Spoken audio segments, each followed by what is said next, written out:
Angela Richardson. Thank you, Mr. Deputy Speaker. We have all heard the adage, an Englishman's home is his castle. I'm sure there must be a more gender-inclusive update of this saying, but nevertheless, it's as true today as it has always been, which is why so many aspire to be homeowners. But it goes deeper than aspiration. It's about meeting our fundamental needs as human beings. Abraham Maslow identified with his hierarchy of needs that housing is vital for shelter, security, stability, a place to love and nurture our families, and a way of being rooted that gives us a feeling of belonging to our communities. I was pleased to hear my right honourable friend, the Housing Minister, recognise this in his opening remarks. So when an event as devastating as Grenfell happens, for all those who sadly perished, for those left behind, and for the scars etched on the community, it is right that we move swiftly as possible with inquiries and implement lessons learned.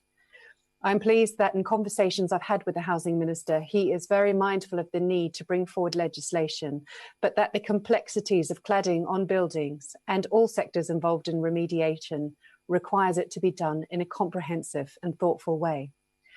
While the subject of the debate today is not a widespread issue in Guildford, I speak on behalf of my constituent, Jasmine. Jasmine is a single mum who, through a change in her personal circumstances, bought a flat through a shared ownership scheme, works hard with the dream of fully owning it and having something to pass on to her daughter one day. The 4-year-old building she lives in has failed to receive an EWS1 form because of insulation under the cladding. She is very concerned that all the time and energy and effort she has put in could leave her bankrupted if she is presented a cladding.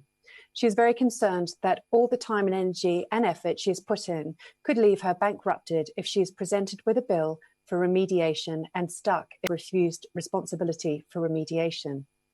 I thank the Minister for the understanding he has shown of how much this wide issue impacts lives and urge him to continue to speak to all the sectors involved so that a solution can be found for my constituent and many like her in the country. But Mr. Deputy Speaker, it's not just for Jasmine I speak. I'm mindful of new developments proposed in the heart of Guildford, which will be built upwards. I hope it will be reassuring for my current and future constituents to hear of the announcement of a building safety regulator and a construction products regulator. It is right that we desire to build beautiful, but it is a must that we build safe.